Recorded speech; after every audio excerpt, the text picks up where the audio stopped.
नमस्कार दोस्तों, स्वागत है आपका स्टडी फॉर सिविल सर्विसेज में। आरओ का पीवाईक्यू का टॉपिक वाइज कंप्लीट पापा वीडियो आपके सामने है। ये इसमें हमने क्या किया है, आरओ के प्रीवियस ईयर क्वेश्चन पेपर या फिर प्रीवियस ईयर क्वेश्चन या फिर पिछले वर्षों के जितने क्वेश्चन आज भी जरूरी है सिर्फ वही वाले लिए हैं आपके लिए। ठीक है, इररिलेवेंट क्वेश्चन हटा दिए गए क्योंकि आरओ का अब नया डायनामिक पैटर्न चल रहा है। तो आपको सिर्फ और सिर्फ अगर आप नए डायनामिक पैटर्न के हिसाब से, नए डायनामिक ट्रेंड पैटर्न के हिसाब से तैयारी करेंगे तभी आप ये वाला आरओ का एग्जाम में सिलेक्ट हो सकते हैं। ये ध्यान रखिएगा, आप सिर्फ उतना पढ़ें जितना एग्जाम निकालने के लिए जरूरी हो। तो ये पीवाईक्यू पापा वीडियो भी हम जो टॉपिक वाइज आपको दे रहे हैं सिर्फ उतना दे रहे हैं जितना प्रीवियस ईयर क्वेश्चन पेपर या पिछले वर्षों के क्वेश्चन अभी जरूरी हैं। और ये बिल्कुल अभी तक का अपडेट हमने कर लिया है। इसमें लेटेस्ट जो पेपर हुआ है यूपीपीसीएस 2024 का प्री के भी वो वाले क्वेश्चन इसमें ले लिए गए हैं जो आरओ के लिए जरूरी हैं। तो ये अभी तक का सारे पेपर कवर करता है। यूपीपीएससी के पिछले लास्ट 2.5-3 सालों के भी पेपर हैं इसमें, जहां से जीएस के क्वेश्चंस रिपीट होने की आशंका बनी रहती है। कंप्लीट आरओ का topic wise previous year questions का पापा वीडियो है ये, इसको देखें आप। इसके अलावा प्रीवियस ईयर क्वेश्चन की मार्केट में जितनी भी जो मैगजीन आ रही हैं, बुक आ रही है, सब बेकार है। 1600 पेज 1500 पेज टॉपिक वाइज एक एक सब्जेक्ट की पढ़ा रहे हैं, उससे उतना आना नहीं है। उससे बेटर है सिर्फ ये वाला वीडियो देखो। आरओ एग्जाम के लिए जितना प्रीवियस ईयर क्वेश्चन पेपर जरूरी है, जितना प्रीवियस ईयर क्वेश्चन जरूरी है, जितना पिछले वर्षों का सवाल जो जितना जरूरी है, वो सब इसमें एक ही जगह दे दिया गया है। कोई प्रीवियस ईयर क्वेश्चन की पेपर की बुक लेने की कोई जरूरत नहीं है। सिर्फ ये पीवाईक्यू पापा वीडियो देख डालो। आरओ के लिए कंप्लीट टॉपिक वाइज आपको पीवाईक्यू पापा यहां पे इसमें हो गया, कंप्लीट हो गया ये। ठीक है, अब एक बात और समझ लीजिए कि अभी भी अगर आपने जो है बहुत ज्यादा तेजी से तैयारी नहीं चालू करी, एग्जाम नजदीक आने वाला है, अभी भी जितने दिन बचे हुए हैं, 3 चीजें अगर आपने फॉलो कर ली तो आप आराम से आरओ के एग्जाम में कट ऑफ निकाल सकते हैं, चाहे जैसा पेपर आ जाए, easy, moderate, tough, analytical, conceptual, factual, lengthy. 3 चीजें क्या करनी है, स्टडी फॉर सिविल सर्विसेज के सिलेक्शन मटेरियल और रिकॉर्डेड वीडियोस से पढ़ाई करनी है, स्टडी फॉर सिविल सर्विसेज की पेड क्विज से और स्टडी फॉर सिविल सर्विसेज की टेस्ट सीरीज से, आरओ वाली, इन दोनों से प्रैक्टिस करनी है। तो जितने दिन बचे हुए हैं स्टडी फॉर सिविल सर्विसेज के सिलेक्शन मटेरियल से पढ़ के और एससीएस पेड क्विज और एससीएस टेस्ट सीरीज से प्रैक्टिस करके अभी भी आप आराम से आरओ के एग्जाम में कट ऑफ हर हाल में निकाल सकते हैं, चाहे जैसा पेपर आ जाए। और ये अभी से नहीं, अभी आप देखिए आरओ 2021 में पहली बार पैटर्न चेंज हुआ था, और जब पैटर्न चेंज हुआ था तो हम आरओ 2021 के एग्जाम की उस साल पहले ही पूरी तैयारी उसी पैटर्न पे करा चुके थे। आरओ 2023 का जो पेपर हुआ, जो लीक हो गया, उसमें भी पेपर भले लीक हुआ हो लेकिन क्वेश्चंस जो है अच्छे खासे बनाए गए थे नए डायनेमिक पैटर्न पे, और उसमें भी स्टडी फॉर सिविल सर्विसेज से करीबन 160 क्वेश्चन आए थे, और उसकी भी तैयारी हम पहले ही करा चुके थे 1 साल से। अभी यूपीपीसीएस 2024 का प्री आप देख लीजिए, यूपीपीएससी की कोई कोचिंग से एक क्वेश्चन तक नहीं आया, और स्टडी फॉर सिविल सर्विसेज से इतना टफ पेपर आया था अभी यूपीपीसीएस 2024 का प्री का, और स्टडी फॉर सिविल सर्विसेज से 120 क्वेश्चन आए 150 में से, जो कट ऑफ निकालने से बहुत ज्यादा है। ठीक है, तो अभी आपको आने वाला जो आरओ का एग्जाम निकालना है गुरु, तो ये वाला topic wise previous year question या पीवाईक्यू का पापा बिल्कुल चबा के जाना, बस इतना ही जरूरी है पीवाईक्यू। इसके अलावा बाहर से कुछ पढ़ने की जरूरत नहीं, सब रद्दी है। ये टॉपिक वाइज पापा वीडियो कंप्लीट आप जो है जरूर देखें, सारे क्वेश्चन इसको अटेम्प्ट करें और कमेंट करके बताइए कि आपके कितने सवाल सही हो रहे हैं। किसी भी क्वेश्चन में कोई कंफ्यूजन है, कोई डाउट है, कोई कमेंट है, कोई सजेशन है, तुरंत वीडियो में आप कमेंट करके बताइए। बाकी हमारे आरओ का प्री का भी कंप्लीट कोर्स चल रहा है, मेंस का भी कंप्लीट कोर्स चल रहा है, टेस्ट सीरीज भी नए डायनेमिक पैटर्न वाली सिर्फ और सिर्फ स्टडी फॉर सिविल सर्विसेज में ही मिल सकती है आपको, और कोई बना ही नहीं पाता है। ठीक है, आरओ का जो नया डायनेमिक पैटर्न है, इसकी टेस्ट सीरीज सिर्फ और सिर्फ स्टडी फॉर सिविल सर्विसेज की ही आप जो है जरूर लगा के जाइएगा। एससीएस की पेड क्विज और टेस्ट सीरीज से ही करीबन 50% से ज्यादा आपको सवाल तो पेड क्विज और टेस्ट सीरीज से ही मिल जाएंगे। इनको जरूर से जरूर लगा के जाएं। कोई भी कोर्स वगैरह जो है इंफॉर्मेशन लेनी, 3 नंबर है हमारे 8564880530, 7523864455 और 9696066089। सिर्फ यही 3 नंबर है हमारे। इन्हीं के थ्रू अगर आप जो है इंफॉर्मेशन लेके, इनको डिटेल्स भेज के, और इनके थ्रू अगर आप जो है आरओ के हमारे पेड ग्रुप में ज्वाइन होते हैं, सिर्फ उन्हीं कोर्सेज की हमारी रिस्पॉन्सिबिलिटी रहेगी। हमारा कंटेंट मार्केट में, किसी बुक शॉप में, किसी स्टेशनरी में नहीं मिलता है। स्टडी फॉर सिविल सर्विसेज का कंटेंट सिर्फ और सिर्फ इन 3 नंबर के थ्रू ही ऑथेंटिक, जेन्युइन, लेटेस्ट, रिवाइज्ड और अपडेटेड, नए डायनेमिक पैटर्न के हिसाब से कंप्लीटली रिवाइज्ड और अपडेटेड सिर्फ इन 3 नंबरों के थ्रू ही मिल सकता है। इसके अलावा यूपीपीसीएस 2025 की भी शुरुआत से सिलेक्शन तक की तैयारी के जो है ग्रुप चल रहे हैं, प्रीलिम्स के और प्लस मेंस के। 2024 का भी मेंस की test series, answer writing, essay writing, Hindi writing के ग्रुप्स हमारे चल रहे हैं। चलो पीवाईक्यू पापड़ वीडियो देखो।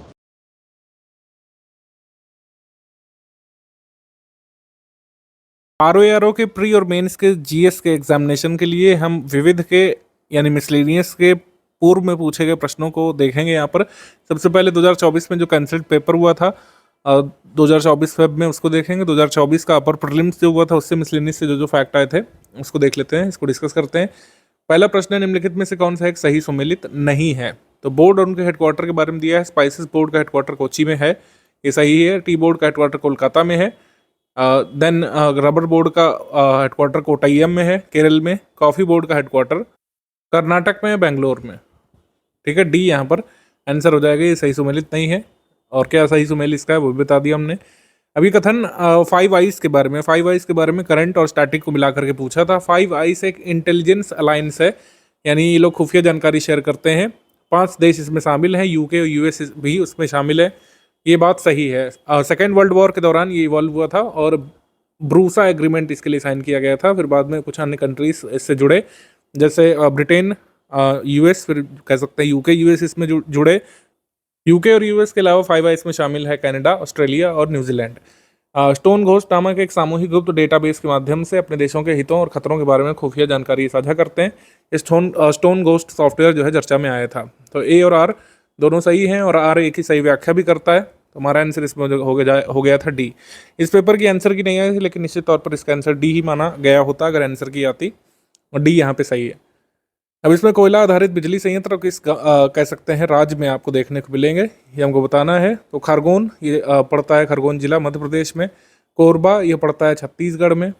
कुडगी ये पड़ता है कर्नाटक में। और कहलगांव बिहार में। ये सारे संयंत्र हमारी लिस्टिंग में मौजूद थे। ए यहाँ पर आंसर हमारा हो जाएगा ए।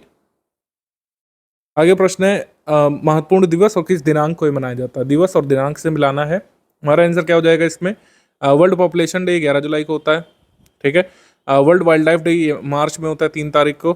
फिर वर्ल्ड ओजोन डे तो बहुत बार यूपीपीसीएस अपने एग्जाम में पूछता रहता है, 16 सितंबर को, ये तो रटा होना चाहिए आपको।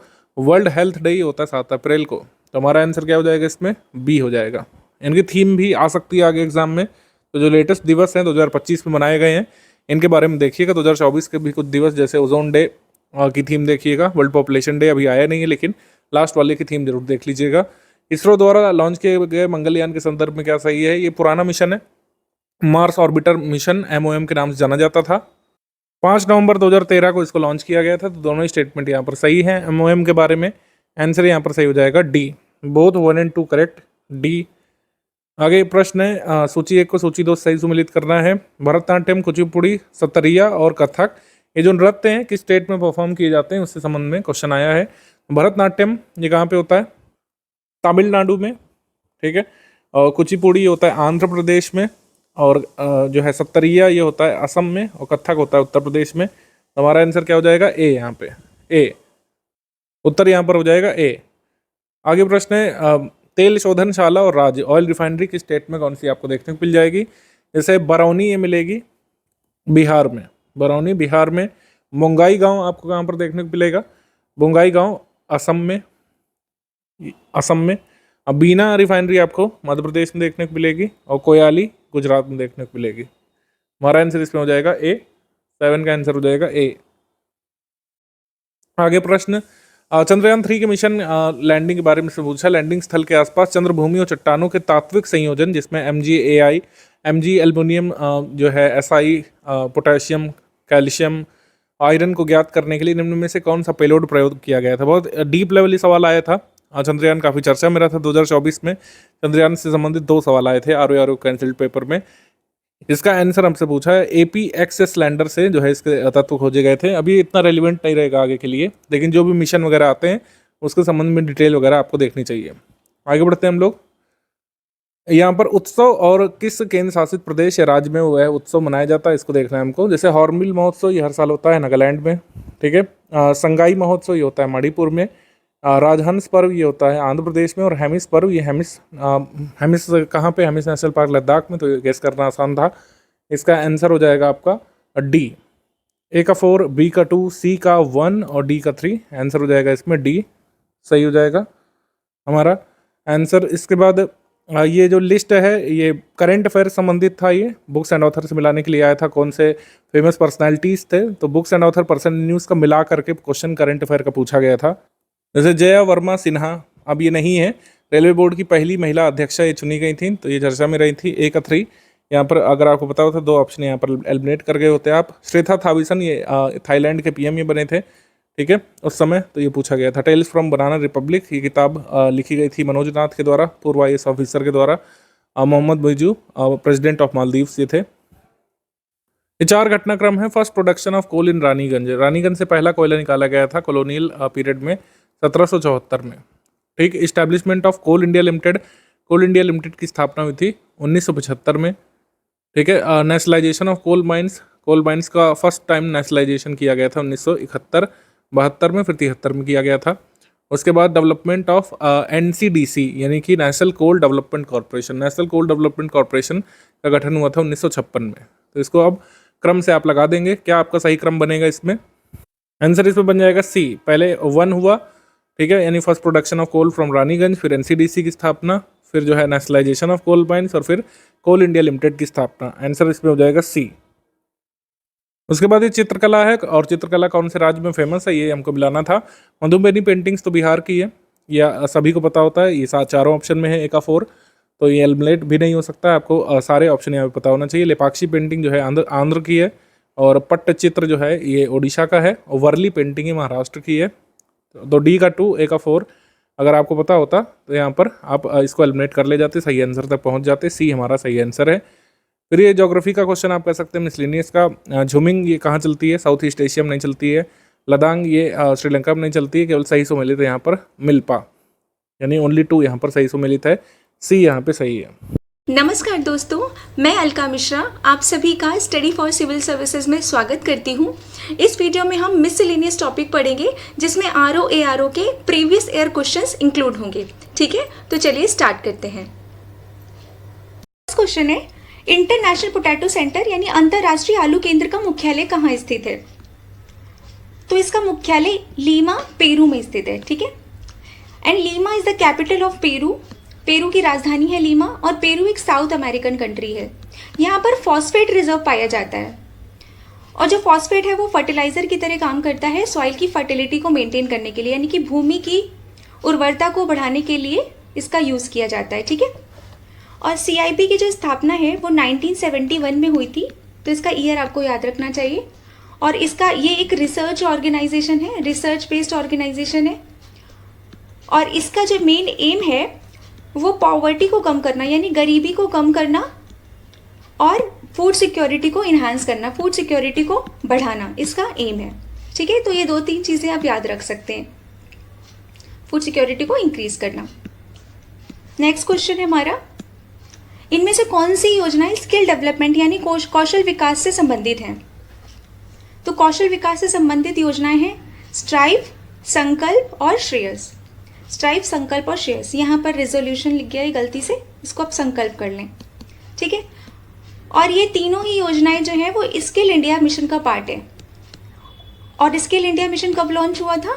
2015 में, ठीक है। और ये जो स्ट्राइड है ये एक रिसर्च प्रोजेक्ट है, तो ये स्किल इंडिया का पार्ट नहीं, एक रिसर्च प्रोजेक्ट है। और तो इसका करेक्ट आंसर हो जाएगा, करेक्ट ऑप्शन है C, 2, 3 एंड 4 ओनली, ठीक है। नेक्स्ट क्वेश्चन है, इनमें से कौन सा organisation global climate risk index publish करता है, यानी वैश्विक जलवायु जोखिम सूचकांक किसके द्वारा प्रकाशित किया जाता है? जर्मन वॉच के द्वारा। जर्मन वॉच बेस्ड है बॉन एंड बर्लिन में, और ये बॉन एंड बर्लिन लोकेटेड है जर्मनी में, ठीक है। नाम से भी पता चल पा रहा है ये जर्मन वॉच जर्मनी का ऑर्गेनाइजेशन है। इसमें UNEP united nation environment programme का जो हेडक्वार्टर है वो नैरोबी, यानी कि नैरोबी केनिया एक अफ्रीकन कंट्री है। और वर्ल्ड मेट्रोलॉजिकल ऑर्गेनाइजेशन का जो हेडक्वार्टर है वो है जेनेवा, स्विट्जरलैंड में, ठीक है। और वर्ल्ड बैंक का जो हेडक्वार्टर है वो वॉशिंगटन DC, USA में है। तो ये कुछ चीज़ें आप एक्स्ट्रा याद रख सकते हैं। नेक्स्ट क्वेश्चन है हमारा, इनमें से कौन सी बुक फॉर्मर RBI गवर्नर विमल जालान के द्वारा पब्लिश की गई थी? तो कौन सी बुक पब्लिश की गई थी? The Indian story. ये जो बुक है वो इंडिया की इकोनॉमिक हिस्ट्री से रिलेटेड है, ठीक है। और इसके अलावा बिमल जालान की कुछ और बुक्स हैं, इंडिया देन एंड नाउ, ये एक बुक हो गई आपकी, और एक और बुक है जिसका नाम है इंडिया अहेड, ठीक है। ये बुक भी बिमल जालान जी की है, ठीक है। नेक्स्ट क्वेश्चन, इनमें से कौन से ईयर में डिजास्टर मैनेजमेंट एक्ट पास किया गया था? तो आपदा प्रबंधन नियम कब पारित हुआ था? वैसे ये पास हुआ था 2005 में, लेकिन ये फोर्स में आया था 2006 में, है ना। तो फोर्स में कब आया, एनफोर्स कब हुआ, और आपको पास कब हुआ, ये ईयर याद रखने चाहिए। ये एक्ट कहता है कि एक नेशनल डिजास्टर मैनेजमेंट अथॉरिटी बनाई जाए, जिसके जो चेयरपर्सन होंगे वो होंगे प्राइम मिनिस्टर, ठीक है। इसके चेयरपर्सन होते हैं प्राइम मिनिस्टर, और ये जो नोडल एजेंसी इसकी होगी वो मिनिस्ट्री ऑफ होम अफेयर्स है। नोडल मिनिस्ट्री होगी मिनिस्ट्री ऑफ होम अफेयर्स, गृह मंत्रालय। तो ऐसे याद कर सकते हैं। नेक्स्ट क्वेश्चन है, ये ऑप्शंस में आपको सीजन्स दे रखे हैं, इसको आपको इंडियन कैलेंडर के हिसाब से क्रोनोलॉजिकल ऑर्डर में लगाना, यानी काल क्रमानुसार व्यवस्थित करना है। तो देखिए, पहला इसमें हो जाएगा स्प्रिंग, सेकंड हो जाएगा समर, थर्ड हो जाएगा रेनी सीजन जिसको हम मॉनसून सीजन भी कहते हैं, और फोर्थ हो जाएगा आपका ऑटम। तो इस हिसाब से हमारा सही आंसर होगा बी। अच्छा, हिंदू कैलेंडर के हिसाब से 6 सीजन्स होते हैं, तो 4 तो ये दे रखे हैं, ठीक है।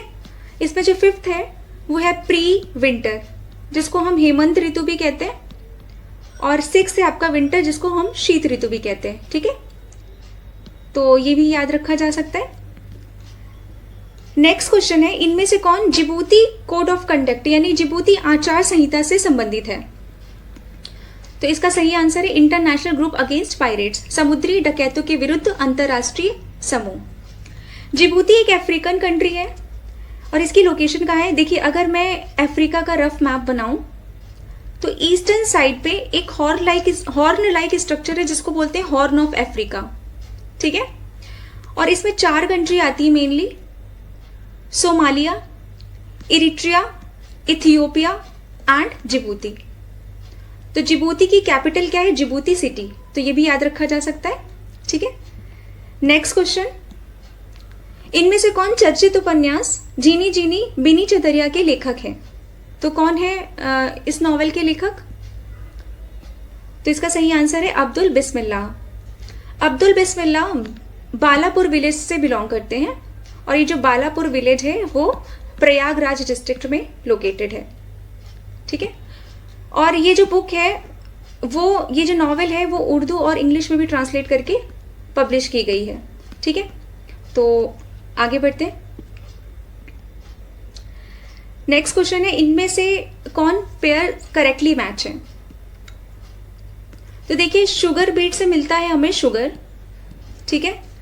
हनी में होता है ग्लूकोज एंड फ्रक्टोज, और ग्लूकोज और फ्रक्टोज जो है वो कार्बोहाइड्रेट के एग्जाम्पल है।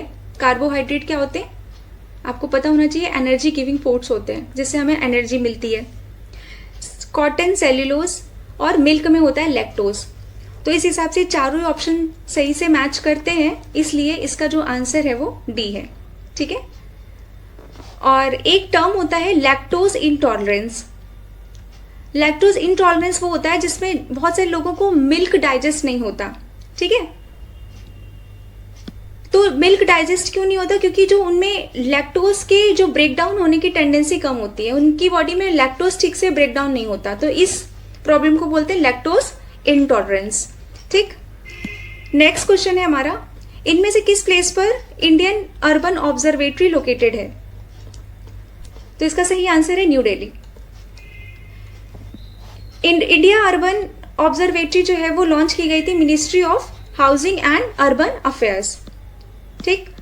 और ये जो इनिशिएटिव है वो यूएन हैबिटेट कॉन्फ्रेंस हुई थी 1997 में। यूएन हैबिटेट सेकेंड कॉन्फ्रेंस हुई थी 1997 में इस्तांबुल में, ठीक है। तो वहां पे ये इनिशिएट किया गया था कॉन्सेप्ट अर्बन ऑब्जर्वेटरीज का। तो इस्तांबुल कहाँ पे? इस्तांबुल है टर्की में, ठीक है। और टर्की की कैपिटल क्या है? टर्की की कैपिटल है अंकारा, ठीक है। नेक्स्ट क्वेश्चन है हमारा, इस क्वेश्चन में आपका एक तरफ लिस्ट में फ्रूट्स दे रखे हैं, दूसरी तरफ उनके लार्जेस्ट प्रोड्यूसर दे रखे हैं और आपको इनको मैच करना है। तो देखिए आप इसको ट्राई कर सकते हैं। मैंगो का लार्जेस्ट प्रोड्यूसर है यूपी, लीची का लार्जेस्ट प्रोड्यूसर है बिहार, कोकोनट का लार्जेस्ट प्रोड्यूसर है केरला और एप्पल का लार्जेस्ट प्रोड्यूसर है जम्मू एंड कश्मीर। तो इस हिसाब से हमारा सही आंसर है सी।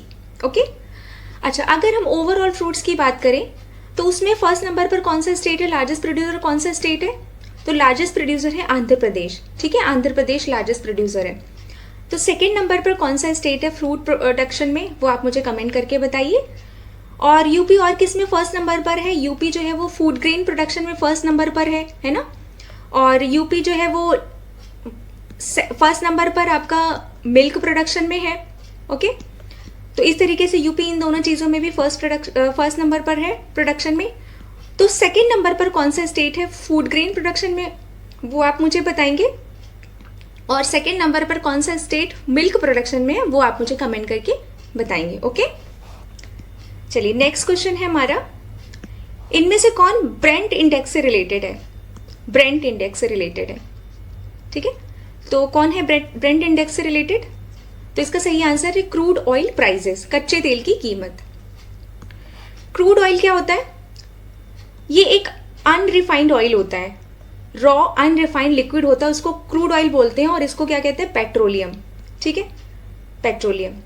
और पेट्रोलियम जब रिफाइनरी में जाता है तब जाके वो रिफाइन होकर पेट्रोल, डीजल, पैराफिन वैक्स, है ना, कैरोसिन, ठीक है, इस तरीके के प्रोडक्ट हमें पेट्रोलियम से रिफाइनिंग के बाद मिलते हैं। ओके, तो ये हो गया आपका पेट्रोलियम के products, kerosene, paraffin wax, Vaseline, ये सारे ही प्रोडक्ट आपके रिफाइनिंग के बाद मिलते हैं। और पेट्रोलियम को कहते हैं हम ब्लैक गोल्ड। इंपॉर्टेंट होता है ना ट्रांसपोर्टेशन के लिए, इसीलिए ब्लैक गोल्ड कहलाता है। ओके ओके, नेक्स्ट क्वेश्चन है हमारा, इसमें से एक तरफ लैंग्वेज दे रखी, दूसरी तरफ उन कंट्रीज दे रखी, और क्या पूछा है इसमें? बोला है नॉट करेक्टली मैच्ड है, यानी कि सुमेलित नहीं है। तो देखिए डेनिश जो है वो डेनमार्क की लैंग्वेज है, ये तो सही है। डच जो है वो नीदरलैंड की लैंग्वेज है, ये भी सही है। मैंडेरिन जो है वो चाइना की लैंग्वेज है, ये भी सही है।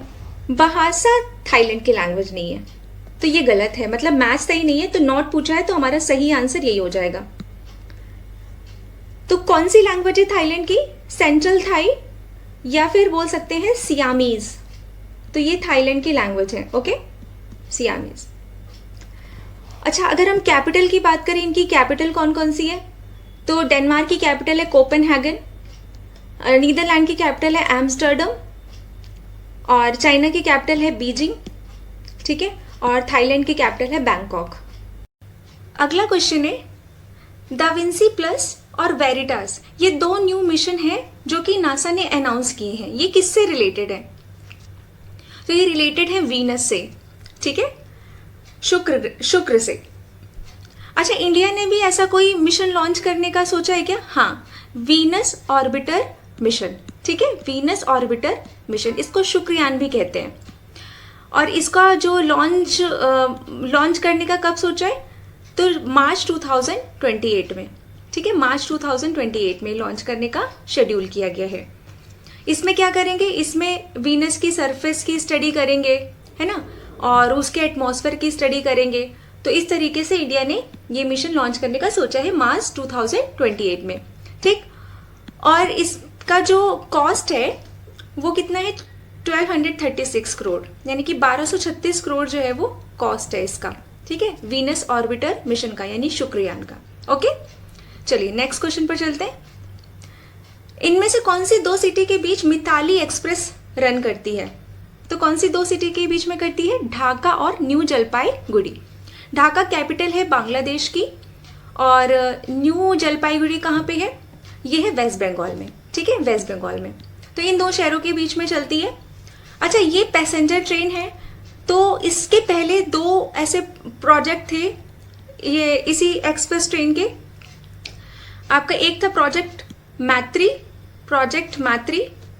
और एक है प्रोजेक्ट बंधन एक्सप्रेस, ठीक है, बंधन एक्सप्रेस। सेकंड है बंधन एक्सप्रेस, और थर्ड है ये आपका मिताली एक्सप्रेस। ओके ओके, चलिए नेक्स्ट क्वेश्चन पर चलते हैं। ट्रेडिशनल फोक ड्रामा पारंपरिक लोकनाट्य भांड पाथर किस राज्य से संबंधित है? तो किस स्टेट से संबंधित है ये जम्मू एंड कश्मीर से रिलेटेड है, ठीक है। अगर हम गुजरात की बात करें तो उसका फोक ड्रामा है भवई, और उत्तर प्रदेश में मोस्ट प्रोमिनेंट है आपका रामलीला, ठीक है, एग्जाम्पल है। और असम में देखें तो ओजापल्ली और कामरूपिया और धुलिया, ठीक है, ये असम के एग्जाम्पल्स हो गए। तो इस तरीके से कुछ फोक ड्रामाज हैं, आपको पता होने चाहिए। नेक्स्ट क्वेश्चन है which of the following is not correctly match. इसमें एनर्जीज दे रखी है और उसके एग्जाम्पल्स दे रखे हैं। तो देखिए, commercial energy oil and gas commercial energy है, हाँ है। पेट्रोलियम के प्रोडक्ट्स को, जैसे कि पेट्रोल है, डीजल है, इनको हम कॉमर्शियली यूज़ करते हैं। गैस हो गया सीएनजी वगैरह, कॉम्प्रेस नेचुरल गैस, इनका भी यूज़ करते हैं कॉमर्शियली। और कॉमर्शियल एनर्जी का एग्जाम्पल हो सकता है इलेक्ट्रिसिटी, है ना, ये भी कॉमर्शियल एनर्जी का एग्जाम्पल है। नॉन कॉमर्शियल एनर्जी एनिमल डंग, है ना, तो जैसे जानवरों का गोबर है वो हम नॉन कमर्शियल एनर्जी के रूप में यूज़ कर सकते हैं। अब इसमें एग्जांपल और हो गया फायरवुड, ठीक है, लकड़ियाँ जंगल से काटी और उनका यूज़ कर लिया, तो ये कॉमर्शियली यूज़ नहीं कर रहे, तो ये नॉन कॉमर्शियल एनर्जी के सोर्सेज हैं। अगर हम नॉन कन्वेंशनल एनर्जी की बात करें तो वो सोलर एनर्जी है, सही है।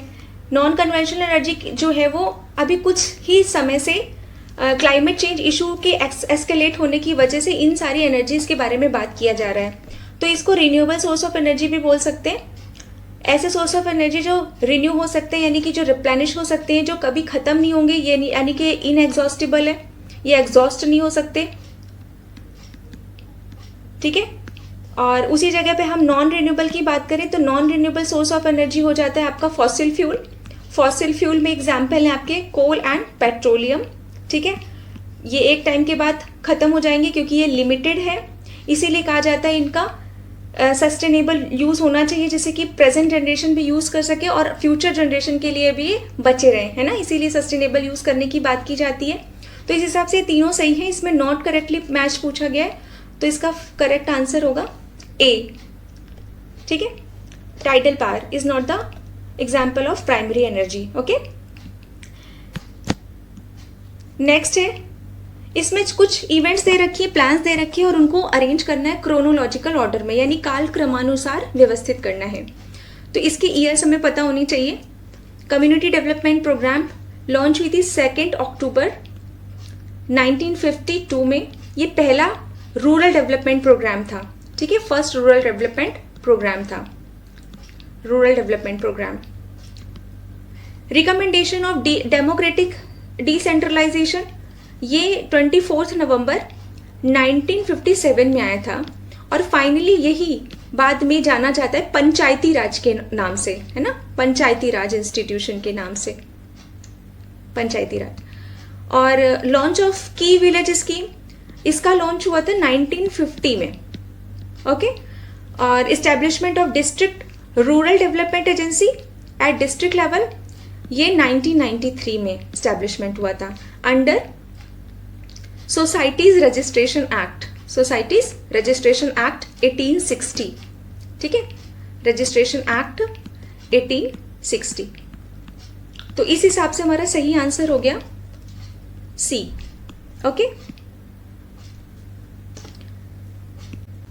इनमें से किसने sexual social standard index release किया? तो बताइए, पहला लैंगिक सामाजिक मानक सूचकांक किसके द्वारा जारी किया गया? तो ये रिलीज किया गया है यूएनडीपी के द्वारा, ठीक है। अच्छा, यूएनडीपी और कौन कौन से इंडेक्स रिलीज करता है? तो देखिए, human development index UNDP release करते हैं, ठीक है, रिलीज करता है। और ह्यूमन डेवलपमेंट इंडेक्स पहली बार कब रिलीज हुआ? 1990 में, ठीक है। और कौन सा इंडेक्स रिलीज करता है? जेंडर इनइक्वालिटी इंडेक्स, ये भी यूएनडीपी के द्वारा रिलीज किया जाता है, जेंडर इनइक्वालिटी इंडेक्स, ठीक। और कौन सा इंडेक्स रिलीज करता है यूएनडीपी? यूएनडीपी इंडेक्स रिलीज करता है MPI, multi dimensional poverty index, ये भी यूएनडीपी के द्वारा ही रिलीज होता है। तो इस तरीके से कुछ इंडेक्स यूएनडीपी रिलीज करता है। अगर हम बात करें भाई वर्ल्ड बैंक की, तो वर्ल्ड बैंक कौन कौन से इंडेक्स रिलीज करता है? वर्ल्ड डेवलपमेंट रिपोर्ट, ठीक है, वर्ल्ड डेवलपमेंट रिपोर्ट हो गई, और global economic prospects, global economic prospects, और एक रिपोर्ट रिलीज करता है वो है लॉजिस्टिक परफॉर्मेंस इंडेक्स, ये भी वर्ल्ड बैंक रिलीज करता है। तो लॉजिस्टिक परफॉर्मेंस इंडेक्स, तो ये ऐसे कुछ इंडेक्स हैं वो स्पेसिफिक ऑर्गेनाइजेशन के द्वारा रिलीज किए जाते हैं। ओके, चलिए नेक्स्ट क्वेश्चन है हमारा, there is a relation between Mumbai, Kolkata, Mangalore, which of the following is related to them in the same way. यानी कि मुंबई, कोलकाता, मैंगलोर के बीच में एक संबंध है और निम्नलिखित में से कौन उसी प्रकार से संबंधित है। तो देखिए इसका आंसर होगा कोचीन। क्यों होगा? क्योंकि बाकी की जितनी भी सिटीज हैं वो सारी कोस्टल सिटीज हैं, है ना, तो कोचीन भी कोस्टल सिटीज है, इस हिसाब से इसका करेक्ट आंसर है कोचीन। ओके, नेक्स्ट क्वेश्चन है हमारा, इस क्वेश्चन में कुछ वर्ड्स दिए हैं, उनको मीनिंगफुल सीक्वेंस में अरेंज करना है, यानी शब्दों को सार्थक क्रम में व्यवस्थित करना है। तो देखिए इसको कैसे अटेम्प्ट कर सकते हैं। देखिए जैसे यूपी का पार्ट है प्रयागराज, यानी प्रयागराज यूपी का पार्ट है, यूपी इंडिया का पार्ट है, इंडिया वर्ल्ड का पार्ट है, और वर्ल्ड यूनिवर्स का पार्ट है। तो इस हिसाब से हमारा सही आंसर होगा सी। ठीक है, आसान क्वेश्चन है, अरेंज किया जा सकता है। ठीक है, नेक्स्ट क्वेश्चन है हमारा, इसमें अमृत स्कीम के बारे में कुछ स्टेटमेंट्स दिए गए हैं और बताने की कौन से स्टेटमेंट करेक्ट है। ठीक है, तो देखिए इसमें पहले स्टेटमेंट पे बता रहे हैं कि 400 सिटीज को मिशन में इंक्लूड किया गया है। ये स्टेटमेंट गलत है, क्योंकि 400 नहीं बल्कि 500 सिटीज को इंक्लूड किया गया है, ऐसे सिटीज जिनकी पॉपुलेशन 1 लाख से ज्यादा है। ठीक है, सेकेंड स्टेटमेंट में कह रहे हैं कि 60% of countries urban population has been included in this scheme. हाँ, ये बात सही है, सेकेंड स्टेटमेंट हमारा सही है। तो इस हिसाब से सही हो जाता है हमारा ऑप्शन बी। ये मिशन लॉन्च कब हुआ था? जून 2015 में। ठीक है, पीएम नरेंद्र मोदी जी ने इसे लॉन्च किया था, और ये किस मिनिस्ट्री के अंदर आता है? Ministry of housing and urban affairs. ठीक है, और इसमें क्या है, इसमें जो पहला स्टेट था राजस्थान, जिसने अपनी state annual action plan report submit की थी। तो पहला स्टेट जो अपनी state annual action plan submit करने वाला स्टेट कौन सा था? राजस्थान। ठीक है, तो ये कुछ चीजें याद रखी जा सकती हैं। ओके, चलिए नेक्स्ट क्वेश्चन है हमारा, who is the founder of pink gang movement? Pink gang movement के यानी गुलाबी गैंग आंदोलन के संस्थापक कौन है? तो इसका सही आंसर है संपत पाल देवी। ये एक लेडी है। ठीक है, इन्होंने ये पिंक गैंग मूवमेंट स्टार्ट की थी। ये मूवमेंट जो है वो विमेन की मूवमेंट है, जो स्टार्ट हुई थी 2006 में। ठीक है, इसमें विमेन जो है वो ब्राइट पिंक कलर की साड़ी वेयर करती है और बैम्बू स्टिक होल्ड करती हैं। ये जो मूवमेंट है वो बैटल है अगेंस्ट डोमेस्टिक वायलेंस, डाउरी, ठीक है, घरेलू हिंसा, और डाउरी यानी कि दहेज प्रथा, और फीमेल इलिटरेसी, फीमेल की पढ़ाई पे ध्यान नहीं देते ना, फीमेल इलिटरेसी, उसके अगेंस्ट है। और भी कुछ फीमेल के जो भी डे टू डे इश्यूज है उससे रिलेटेड ये मूवमेंट है। और इसमें कौन सी एज ग्रुप की वीमेन जो है वो इंक्लूड हो सकती है? 18 से 60 ईयर के बीच तक की वीमेन, है ना, 18 से 60 ईयर इनकी एज ग्रुप है। ठीक है, इस मूवमेंट के में वीमेन को इंक्लूड होने की एज ग्रुप है 18 to 60 ईयर। ओके, चलिए नेक्स्ट क्वेश्चन पर चलते हैं। इसमें which of the following statement are correct with reference to Hindu naib wazir of Awadh सल्तनत? पहला है राजा तिकैत राय नवाब आसिफुद्दौला के फाइनेंस मिनिस्टर थे, तो ये स्टेटमेंट सही है। और दूसरे स्टेटमेंट पे कह रहे हैं कि जो in the state of Nawab of Awadh people belonging to certain Hindu caste generally enjoy a high position. तो जो भी लोग हिंदू कास्ट को बिलोंग करते थे उनको हाई पोजीशन मिलती थी, यानी कि उनको उच्च स्थान प्राप्त था। ये स्टेटमेंट भी बिल्कुल सही है। और ये नवाब आसिफुद्दौला नवाब शुजाउद्दौला के बेटे हैं, वही शुजाउद्दौला जिन्होंने बैटल ऑफ बक्सर में पार्टिसिपेट किया था शाह आलम II और मीर कासिम के साथ, और तीनों ही पावर्स ईस्ट इंडिया कंपनी के अगेंस्ट लड़ रही थी और वो हार गई थी बैटल ऑफ बक्सर। ठीक है, और आसफुद्दौला के जो कंट्रीब्यूशन है स्ट्रक्चर को लेके, यानी कि बड़ा इमाम बाड़ा, ठीक है, रूमी दरवाज़ा, वो सब इन्हीं के टाइम में बनाया गया है, ठीक है। तो इनका कंट्रीब्यूशन है इन स्ट्रक्चर के लिए, रूमी दरवाज़ा। और भी बहुत सारे ऐसे स्ट्रक्चर्स हैं जो कि इनके टाइम पे बनवाए गए थे। तो ये कुछ फेमस स्ट्रक्चर्स के नाम है। Next question, Rajiv Gandhi national aviation university, Rajiv Gandhi राष्ट्रीय विमानन विश्वविद्यालय, जो कि उत्तर प्रदेश में कहाँ लोकेटेड है? तो ये है फुर्सतगंज में। और फुर्सतगंज कहाँ है? अमेठी डिस्ट्रिक्ट में, अमेठी डिस्ट्रिक्ट में, यूपी के अमेठी डिस्ट्रिक्ट में। अच्छा, यूपी में एक one district one product scheme चल रही है, तो उसमें अमेठी जो है वो कौन से प्रोडक्ट के लिए फेमस है, आप बता सकते हैं? प्लीज़ कमेंट करके आप बताइए मुझे कि अमेठी किस वन डिस्ट्रिक्ट वन प्रोडक्ट में अमेठी किस चीज़ के लिए फेमस है, ठीक है, आप कमेंट करिए। नेक्स्ट क्वेश्चन है, एक तरफ लिस्ट में मिशन दिए हुए, दूसरी तरफ लिस्ट में ईयर ऑफ लॉन्च दिया हुआ, उनके शुरू होने के ईयर दे रखे हैं। तो national mission for enhanced energy efficiency 2009 ये सही मैच है। वाटर मिशन 2011, हिमालयन इकोसिस्टम 2014 और सस्टेनेबल एग्रीकल्चर 2008। तो ये चारों ही ऑप्शन ये करेक्टली मैच है। तो इस तरीके से इसका सही आंसर हो जाता है बी। अच्छा, ये जितने भी मिशंस दे रखे हैं ये किसका पार्ट है? गवर्नमेंट ऑफ इंडिया ने 2001 में एक प्लान लॉन्च किया था जिसका नाम है national action plan on climate change, ठीक है। ये 2008 में लॉन्च किया था और इसके अंदर 8 नेशनल मिशन रखे गए थे, जिसमें से 4 तो आपको सामने दिख रहे हैं, ठीक है। बाकी के 4 मैं बता देती हूँ। 5th है नेशनल सोलर मिशन, 6th है national mission on sustainable habitat, 7th है national mission for green India और 8th है national mission on strategic knowledge for climate change. इस तरीके से 4 और मिशन हो गए और ये 4 आपके सामने लिखे। तो ये नेशनल एक्शन प्लान और ऑन क्लाइमेट चेंज का पार्ट है, ठीक है। चलिए नेक्स्ट क्वेश्चन पर चलते हैं। नेक्स्ट क्वेश्चन हमारा असर्शन रीजन बेस्ड है। इसमें आपको बताना है कि कौन सा ऑप्शन सही होगा। इसमें पहले सेशन में बोल रहे हैं females are found to be more in comparison to males in cities of western countries, यानी पश्चिमी देशों के नगरों में पुरुषों की अपेक्षा स्त्रियों की संख्या अधिक पाई जाती है, ठीक है।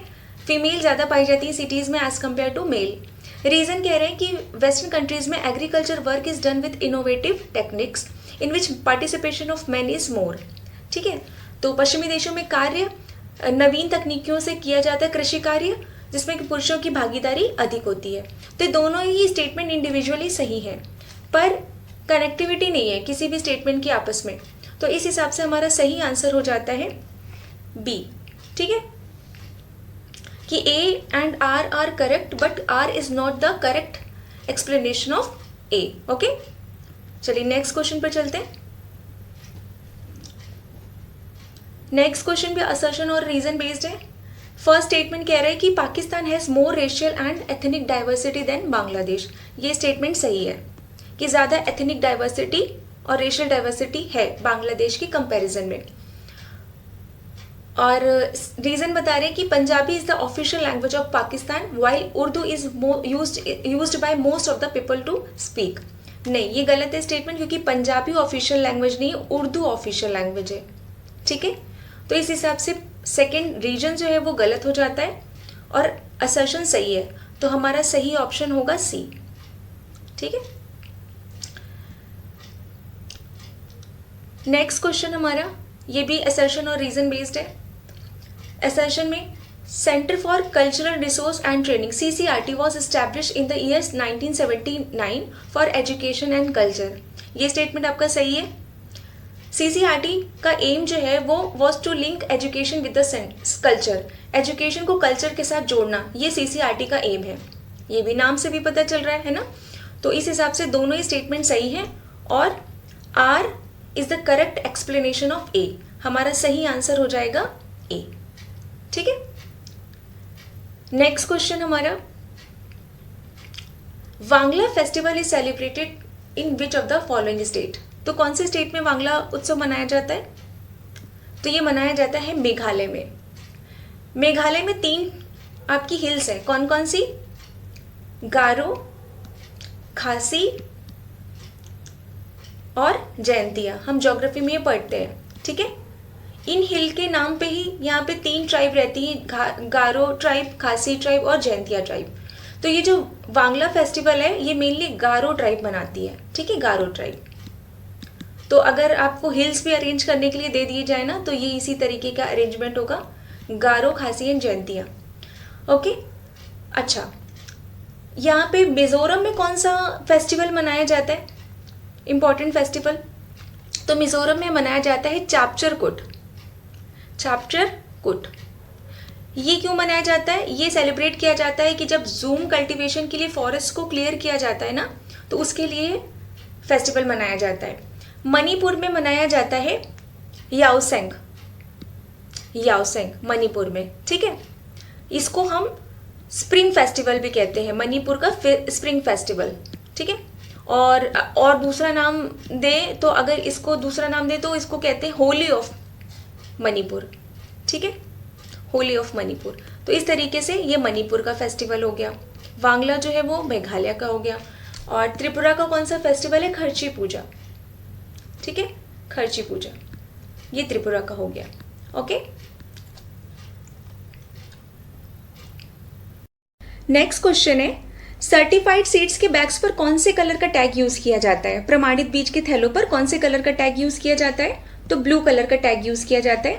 बाकी के कलर्स भी देख लेते हैं। पर्पल कलर जो है वो रजिस्टर्ड सीड्स के बैग्स पर यूज किया जाता है।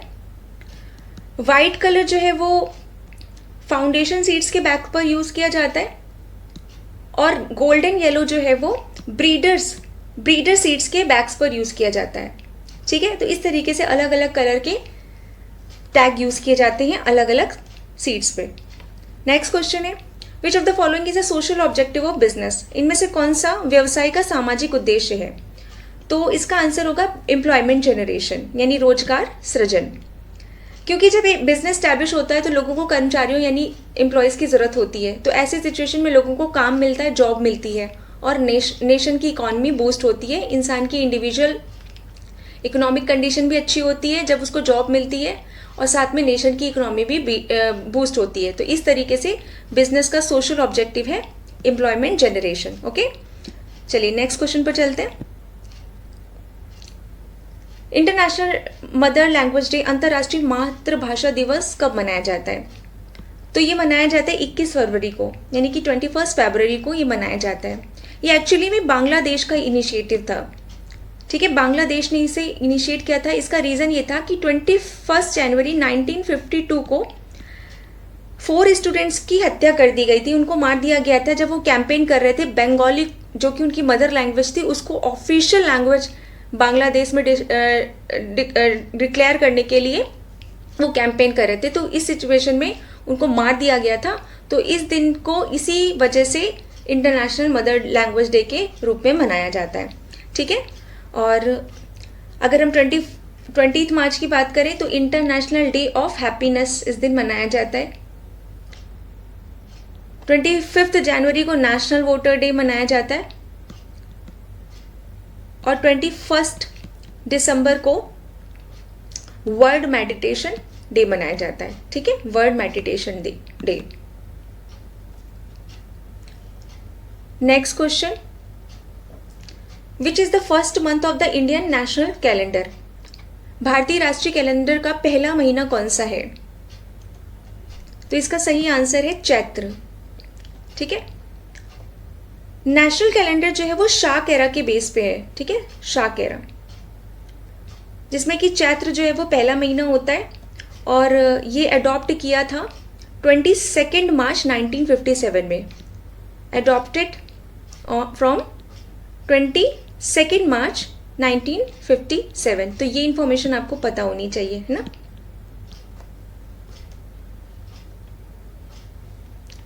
नेक्स्ट क्वेश्चन है, Navratri is celebrated in the form of Saraswati puja in which of the following state? तो कौन से स्टेट में नवरात्रि को सरस्वती पूजा के रूप में मनाया जाता है? तो केरला में नवरात्रि को सरस्वती पूजा के रूप में मनाया जाता है, ठीक है। तो केरल में मनाया जाता है, यानी केरला में मनाया जाता है। नेक्स्ट क्वेश्चन है, with reference to Indian culture portal which of the following statements are correct. भारतीय संस्कृति पोर्टल के संबंध में आपको बताना कौन से स्टेटमेंट सही हैं।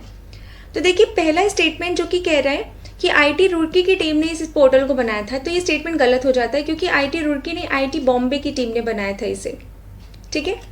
और सेकंड स्टेटमेंट ये कहता है कि पहला ऐसा ऑफिशियल पोर्टल है, पहला ऐसा अधिकृत पोर्टल है जहाँ पर knowledge and cultural resources of various organisation of ministry of culture are made available in public domain in a single platform. तो ये स्टेटमेंट आपका सही है, तो इस हिसाब से हमारा सही आंसर हो जाता है बी ओनली। ओके, नेक्स्ट है महाकुंभ मेला प्राय कितने वर्ष में आयोजित किया जाता है। तो ये एवरी 12th ईयर में। और ये कहाँ कहाँ होता है, ये प्रयागराज में होता है, ये हरिद्वार में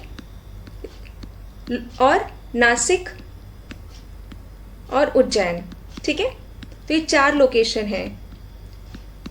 और ये आपकी महाकुंभ मेला जो है वो यूनेस्को की इनटेंजिबल कल्चरल साइट के फॉर्म में रिकॉग्नाइज किया गया इसको, ठीक है। तो यूनेस्को की इनटेंजिबल कल्चरल हेरिटेज साइट के रूप में इसको रिकॉग्नाइज किया गया है, ठीक।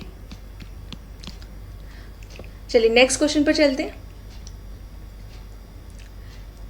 इसमें लिस्ट में एक तरफ न्यूज़पेपर दिए, दूसरी तरफ पब्लिशर दिए उनके, और इसमें आपको मैच करना है। तो देखिए बंगाली जो न्यूज़पेपर है वो सुरेंद्रनाथ बनर्जी का है, बंगवासी जो है वो जोगेंद्रनाथ बोस का है, यानी कि इसके पब्लिशर हैं। वंदे मातरम अरविंद घोष और अमृता बाजार पत्रिका मोतीलाल घोष, ठीक है। और इनके साथ शिशिर कुमार घोष भी जुड़े हुए हैं, शिशिर कुमार घोष, ठीक। और ये अमृता बाजार पत्रिका वही पत्रिका है जब 1878 में लॉर्ड लिटन ने वर्नाकुलर प्रेस एक्ट लेकर आया था, तो उसी रातों रात ये बंगाली से इंग्लिश में कन्वर्ट हो गई थी, है ना, इस वर्नाकुलर प्रेस एक्ट से बचने के लिए, ठीक है। तो इस तरीके से हमारा करेक्ट ऑप्शन हो जाता है बी, ठीक है। चलिए नेक्स्ट क्वेश्चन पर चलते हैं। इस क्वेश्चन में आपको लिस्ट 1 लिस्ट 2 दे रखी है, एक तरफ बुक्स हैं, दूसरी तरफ उनके ऑथर के नाम, तो आपको मैच करना है। अष्टाध्यायी जो है वो आप पाणिनि की है, महाभाष्य पतंजलि की, निरुक्त यास्क और वर्तिका कात्यायन।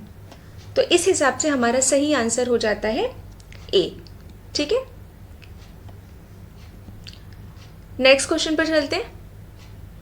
इसमें भी लिस्ट 1 लिस्ट 2 दे रखा है, तो इसमें आपको मैच करना है। तो देखिए सबसे पहले तो स्तूपा कहाँ है, सांची। ये headless statue of Kanishka, Kushan dynasty के जो रूलर थे ना कनिष्क, उनका हेडलेस स्टैचू जो है वो मथुरा में है, ठीक है। दशावतार टेम्पल देवगढ़, और ये फिर लास्ट में हमारा बचा टाइगर पेंटिंग। तो इस हिसाब से हमारा सही आंसर हो जाता है बी। और ये जो टेम्पल है नॉर्थ इंडिया के टेम्पल नागर स्टाइल के कहलाते हैं, ठीक है, नागर स्टाइल, और ये उन्हीं में से एक एग्जाम्पल है दशावतार टेम्पल, ठीक है। नेक्स्ट क्वेश्चन है, India and Asia's first dolphin research centre is being setup in which city on the bank of river Ganga. तो कौन सी सिटी में सेटअप किया जा रहा है, ये है पटना, ओके। अच्छा, ये एक जो गंगेटिक रिवर डॉल्फिन है ये एक इंडेंजर्ड स्पीसीज है, इसको वाइल्ड लाइफ प्रोटेक्शन एक्ट 1972 के एक्ट में शेड्यूल 1 में एक इंडेंजर्ड स्पीसीज के रूप में रखा गया है, ठीक है।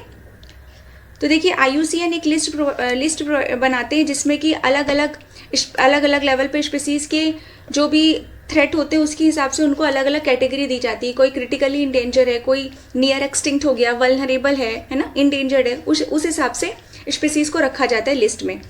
तो ये एक इंडेंजर्ड स्पीसीज़ है और ये schedule 1 of Indian wild life protection act 1972 में इसको इंडेंजर्ड स्पीसीज़ के रूप में रखा गया है। और ये जो गैंगेटिक रिवर डॉल्फिन है वो नेशनल एक्वाटिक एनिमल है, ठीक है, तो ये याद रख सकते हैं। नेक्स्ट क्वेश्चन है हमारा, who among the following has not scored a century in his test debut. तो इसका सही आंसर है डी, सुनील गावस्कर। ठीक है,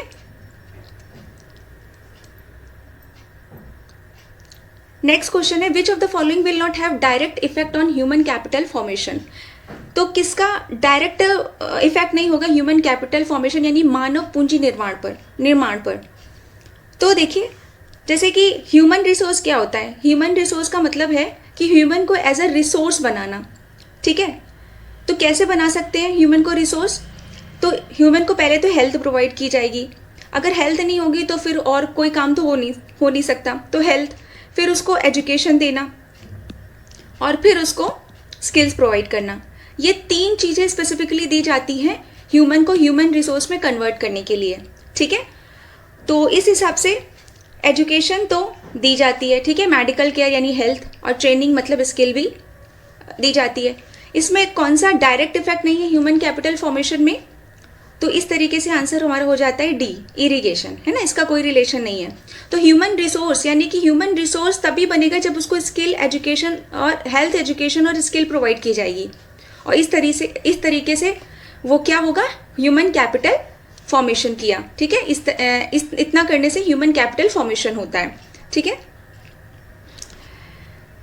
नेक्स्ट क्वेश्चन है, इनमें से कौन सा नेशनल कैपिटल रीजन का पार्ट नहीं है, कंट्री के नेशनल कैपिटल रीजन का पार्ट नहीं है। तो देखिए, नेशनल कैपिटल रीजन का पार्ट कौन सा नहीं है, मध्य प्रदेश। अच्छा, आप ये बता सकते हैं कि यूपी के कितने डिस्ट्रिक्ट नेशनल कैपिटल रीजन में आते हैं। ठीक है, तो आप ये मुझे कमेंट करके बता सकते हैं कि कितने डिस्ट्रिक्ट जो है यूपी के वो नेशनल कैपिटल रीजन में आते हैं। ओके, नेक्स्ट क्वेश्चन है, which of the following pair is not correctly match. एक तरफ न्यूज़पेपर्स दे रखे, दूसरी तरफ उनके पब्लिशर। तो Indu Prakash, MG Ranade, native opinion BN Mandlik, Bombay Chronicle Gopal Krishna Gokhale. देखिए, ये रॉन्ग है, ये बॉम्बे क्रॉनिकल के से जुड़े हुए हैं फिरोज शाह मेहता। ठीक है, फिरोज शाह मेहता इससे जुड़े हुए हैं, और ये फिरोज शाह मेहता जो इंडियन नेशनल कांग्रेस के ईयरली सेशन होते थे उसमें 1890 में इन्होंने प्रेसाइड किया, यानी कि प्रेसिडेंट रहे हैं फिरोज शाह मेहता। ठीक है, इंडियन नेशनल कांग्रेस के प्रेसिडेंट। तो इस तरीके से हमारा ये आंसर नॉट करेक्टली पूछा है, तो ये गलत हो जाता है, यानी कि हमारा सही आंसर यही होगा सी, बॉम्बे क्रॉनिकल। ठीक है, और इंडिया मिरर देवेंद्रनाथ टैगोर, ये भी सही है। अब एक तरफ इसमें क्वेश्चन में इंस्टीट्यूशन दे रखे हैं और दूसरी तरफ उनकी लोकेशन दी है, और पूछा है करेक्टली मैच कौन से हैं, सुमेलित कौन से हैं। ठीक है, तो देखिए, Indian institute of vegetable research ये वाराणसी में है, सेंट्रल सब ट्रॉपिकल हॉर्टिकल्चर रिसर्च इंस्टीट्यूट यानी बागवानी अनुसंधान संस्थान ये है आपका लखनऊ में, है ना, तो यहाँ पे दे रखा है श्रीनगर, तो ये गलत हो जाता है, ये लखनऊ में है। और Indian institute of sugarcane research ये लखनऊ में, ये भी सही है, और Indian institute of pulse research ये भी सही है, कानपुर में है। तो इस हिसाब से हमारा सही आंसर, तो एक सेकेंड, यहाँ पर नॉट करेक्टली मैच होना चाहिए, तो यहाँ इसमें गलत कौन सा है, बी। ठीक है, तो बी है हमारा सही आंसर इस क्वेश्चन के हिसाब से। नेक्स्ट क्वेश्चन है, इनमें से कौन से ईयर में भारतेंदु नाट्य अकेडमी इस्टेब्लिश हुई थी। तो कब हुई थी इस्टेब्लिश, 1975 में, और ये एक्चुअली में किसके एफर्ट से इस्टेब्लिश हुई थी, राज बिसरिया जी के। ठीक है, और भारतेंदु नाट्य अकेडमी की जो लोकेशन है वो कहाँ है, लखनऊ। ठीक है, लखनऊ में इसकी लोकेशन है, तो लोकेशन भी पता होनी चाहिए। और पहले इसको भारतेंदु नाट्य केंद्र कहा जाता था, है ना, तो इस तरीके से इसका सही आंसर ए हो गया। नेक्स्ट क्वेश्चन है, which of the following places is known for इमदाद खानी घराना of sitar and surbahar music. तो इसका जो सही आंसर है वो है इटावा। ठीक है, अच्छा, ये जो इमदाद खान थे वो एक्चुअली में बिलोंग करते थे आगरा से। ठीक है, लेकिन वो क्योंकि इटावा में रहे हैं तो इसीलिए इन्होंने इस घराने का नाम क्या रखा, इटावा घराना। ठीक है, तो इस हिसाब से हमारा सही आंसर हो जाता है C. Who among the following taught Hindustani classical music to Shambhu Maharaj, इनमें से किसने शंभू महाराज को हिंदुस्तानी शास्त्रीय संगीत की शिक्षा दी? तो इसका सही आंसर होगा बी, रहीमुद्दीन खान ने। अच्छा, ये शंभू महाराज जो हैं वो गुरु हैं लखनऊ घराना of Indian classical dance Kathak के, ठीक है, Indian classical dance form Kathak के ये गुरु हैं। तो इनको शास्त्रीय संगीत, हिंदुस्तानी शास्त्रीय संगीत किसने सिखाया था? रहीमुद्दीन खान जी ने, ठीक है। तो चलिए आगे बढ़ते हैं।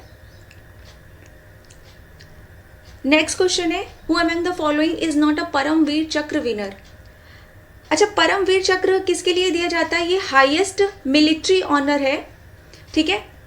और इसमें ये इसका जो स्टैब्लिशमेंट हुआ था वो 26 जनवरी 1950 को हुआ था, ठीक है। तब से ये दिए जाते हैं परमवीर चक्र अवार्ड्स, हाईएस्ट मिलिट्री ऑनर है और इसमें एक सर्कुलर ब्रॉन्ज मेडल दिया जाता है। तो इसके जो करेक्ट आंसर हो जाएगा वो हो जाएगा नीरज कुमार सिंह, ये परमवीर चक्र विनर नहीं है, ठीक है। अगला क्वेश्चन है, इसमें लिस्ट में एक तरफ इंस्टीट्यूट्स दे रखे हैं और दूसरी तरफ उनकी लोकेशन दे रखी है और चूज मैच करना है।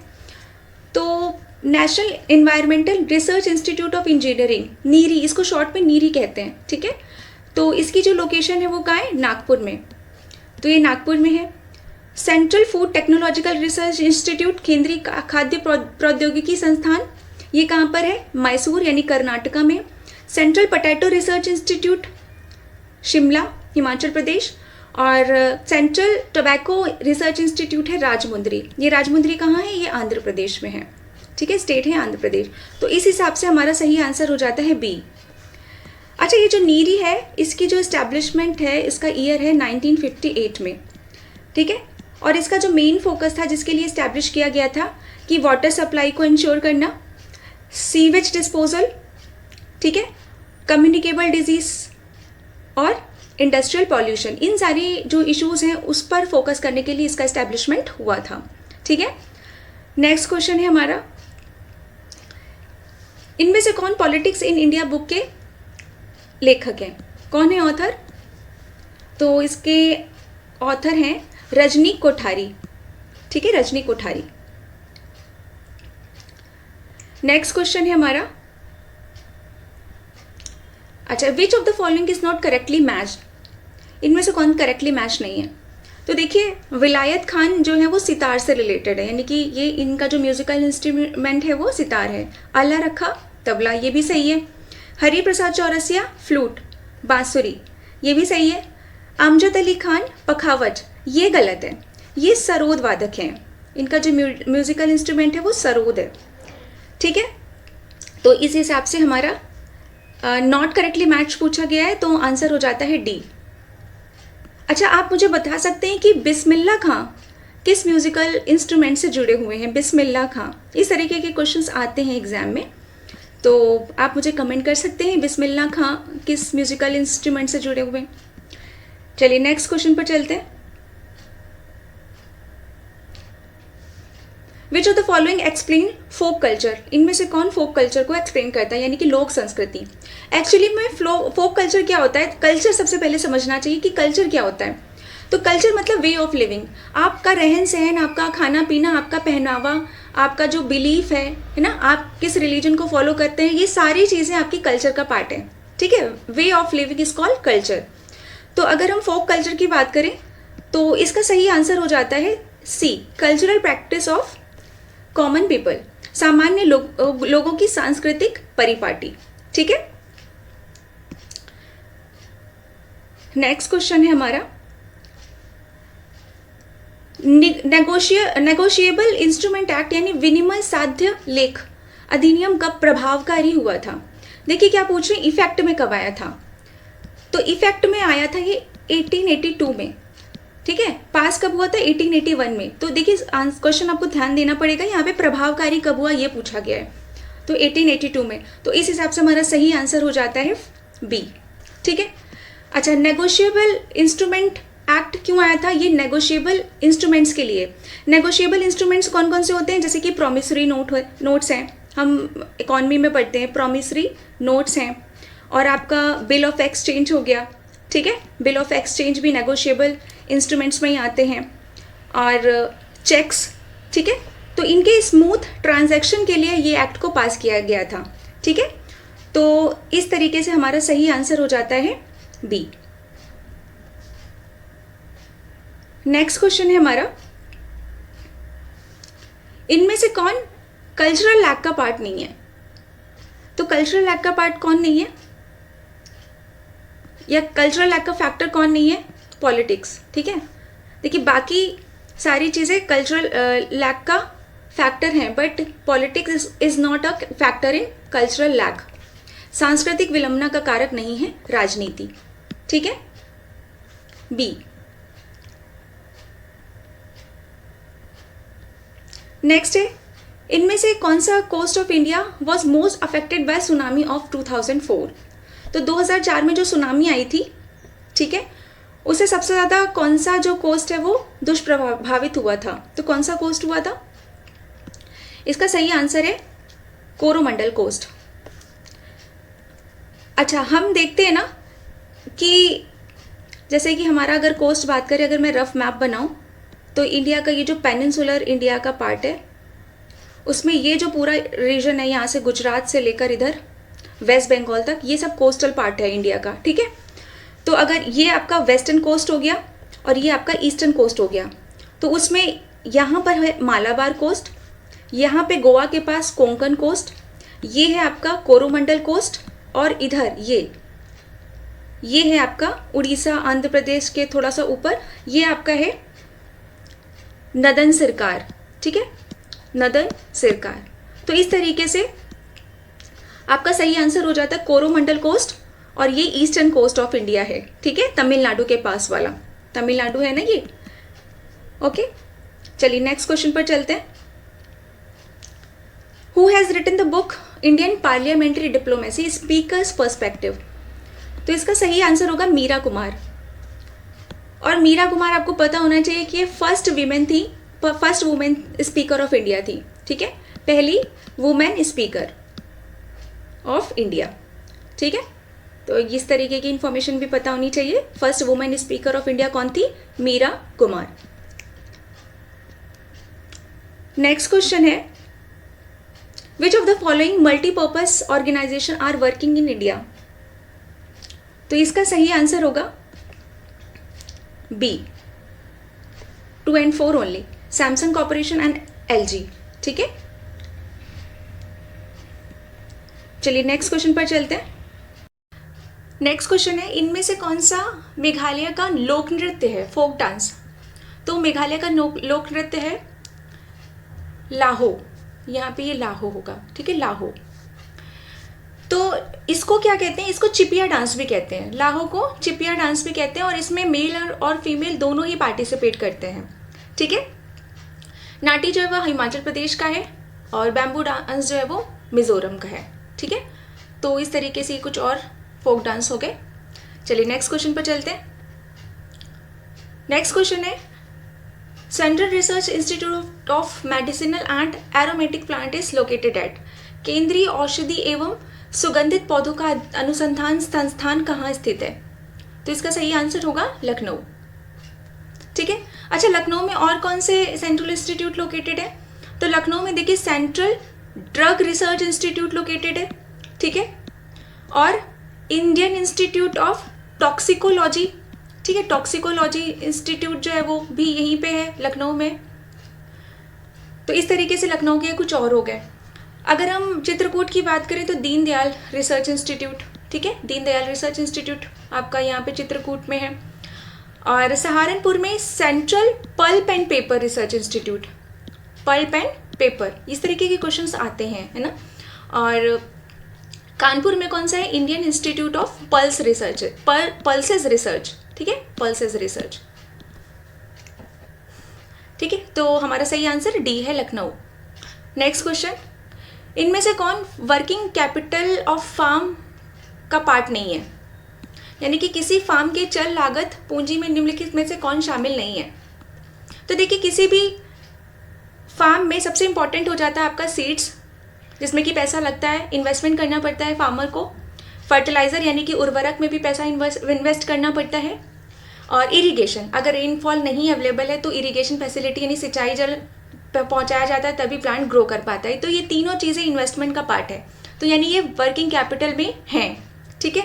और लैंड रेवेन्यू पार्ट नहीं है, ठीक है। तो इस तरीके से हमारा सही आंसर हो जाता है D, land revenue. Next question है, who introduced tax on income in India? तो किसने लगाया था आमदनी पर कर? तो इसकी शुरुआत की थी जेम्स विल्सन ने, ठीक है, जेम्स विल्सन। अच्छा, चार्ल्स वुड, एक वुड डिस्पैच आया था, मॉडर्न इंडियन हिस्ट्री में हम पढ़ते हैं, उसका जो ईयर है वो है 1854। ये एजुकेशन से रिलेटेड पॉलिसी थी, एजुकेशन पॉलिसी थी ब्रिटिश इंडिया में, कैसे इंडियंस को एजुकेशन प्रोवाइड करना, उससे रिलेटेड पॉलिसी थी। तो ये वाला चार्ल्स वुड डिस्पैच आया था 1854 में। अच्छा, विलियम जोन्स हैं, इन्होंने, ये भी इंपॉर्टेंट पर्सनालिटी है, इनको हम पढ़ते हैं मॉडर्न इंडियन हिस्ट्री में ही, कि 1784 में एशियाटिक सोसाइटी ऑफ बंगाल, है ना, स्टैब्लिश की थी, एशियाटिक सोसाइटी ऑफ बंगाल। चलिए नेक्स्ट क्वेश्चन है हमारा, who wrote the book Lucknow boy? किसने लिखी है लखनऊ बॉय? ये लिखी है विनोद मेहता ने, ठीक है। तो सी है ऑप्शन हमारा आंसर। नेक्स्ट क्वेश्चन है, which of the following national park has started using drones और unmanned air vehicles for wildlife management? यानी कि राष्ट्रीय उद्यान, किस राष्ट्रीय उद्यान ने वन्य जीव प्रबंधन के लिए ड्रोन या मानव रहित हवाई वाहन का प्रयोग करना आरंभ कर दिया है? तो किसने कर दिया है? कौन से टाइगर रिजर्व ने? बांदीपुर टाइगर रिजर्व ने। और ये कहाँ पर है? ये कर्नाटका में है, ठीक है, कर्नाटका। तो अगर हम कॉर्बेट टाइगर रिजर्व देखें तो ये उत्तराखंड में है, ये उत्तराखंड, ठीक है। और रणथंभौर टाइगर रिजर्व ये राजस्थान, ठीक है। और पेरियार टाइगर रिजर्व ये है केरला में। अच्छा, टाइगर प्रोजेक्ट की जो शुरुआत है वो कब हुई थी? टाइगर प्रोजेक्ट कब आया था? तो ये आया था 1973 में, ओके। चलिए नेक्स्ट क्वेश्चन पर चलते हैं। Mithivirdi nuclear power plant will be set up in collaboration of which of the following country? तो किसके कोलैबोरेशन से, किसके सहयोग से मीठीवर्दी परमाणु ऊर्जा संयंत्र स्थापित किया जाएगा? तो ये किसके सहयोग से किया जाएगा? ये यूएसए के सहयोग से किया जाएगा, ठीक है। नेक्स्ट क्वेश्चन है, अब देखिए बहुत पुराना क्वेश्चन है, फिर भी कोई बात नहीं, देख लेते हैं। Which one of the following countries was visited by chief minister of Uttar Pradesh in September 2014 with the aim of attracting foreign investment? यानी कि पूंजी निवेश आकर्षित करने के लिए इनमें से कौन से देश की यात्रा उत्तर प्रदेश के मुख्यमंत्री ने की थी? तो इसका सही आंसर है नीदरलैंड्स, ओके। नीदरलैंड की जो कैपिटल है वो क्या है? एम्स्टर्डम, ठीक है, Amsterdam. Spain Madrid, Denmark Copenhagen, China Beijing, ठीक है। तो कैपिटल आप इनकी ऐसे देख सकते हैं। नेक्स्ट क्वेश्चन है हमारा, in how many assembly constituency of Uttar Pradesh by elections were held in September 2014? ये भी काफ़ी पुराना है। तो बाय इलेक्शन कितने असेंबलीज में हुए थे? 11, ठीक है। चलिए नेक्स्ट क्वेश्चन पर चलते हैं। इनमें से कौन सी बुक खुशवंत सिंह के द्वारा लिखी गई है, जिनका निधन यानी कि जिनका जो देहांत है वो मार्च 2014 में हुआ था? तो उनके द्वारा ये बुक लिखी गई थी, the good, the bad and the ridiculous, ठीक है। Answer option D. Next question है, यूपी में सेंट्रल यूनिवर्सिटीज यानी केंद्रीय विद्यालयों की संख्या कितनी है? तो आज अगर हम बात करें तो यूपी में 6 सेंट्रल यूनिवर्सिटी हैं। कौन कौन सी, उनके नाम आपको पता होने चाहिए। अलीगढ़ मुस्लिम यूनिवर्सिटी जो कि अलीगढ़ में है, यूनिवर्सिटी ऑफ इलाहाबाद, ठीक है, प्रयागराज में है, बाबा साहब भीमराव अंबेडकर यूनिवर्सिटी जो कि कहाँ है? लखनऊ में, ठीक है, और बनारस हिंदू यूनिवर्सिटी BHU वाराणसी में, ठीक है। Rajiv Gandhi national aviation university ये कहाँ पे है? अमेठी, ठीक है। और Rani Laxmibai central agriculture university ये कहाँ है?